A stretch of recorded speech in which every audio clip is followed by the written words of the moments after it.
my insane friends, welcome back and thank you so much for watching my videos. I'm grateful you're here with me today. The vehicle you're about to see has a bad hub bearing. Now this vehicle I had already replaced all 4 hub bearings. About a month later it started making a noise, sounded like a bad hub bearing, but it's real slight. So I thought, well, before I had lamented that I hadn't taken enough before and after videos of the bad hub bearings so that we could record the sound.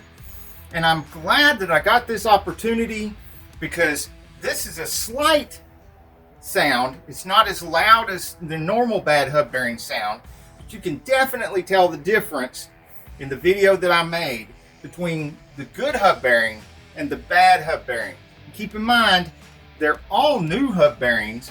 One of them went bad and it's making that same bad hub bearing noise, but just not as loud. So if you can master picking out which one of these hub bearings is bad by memorizing this noise, then it'd be much easier when it's a really bad hub bearing and it's really obvious. Insanely cool cars, tool reviews, and auto repair videos.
Hey, if you like this video, we got a whole lot more. We got tool reviews, we've got repair videos, we've got show car videos, hot rods, mod rods, you name it. If it's got wheels on it and an engine, it's probably on this channel.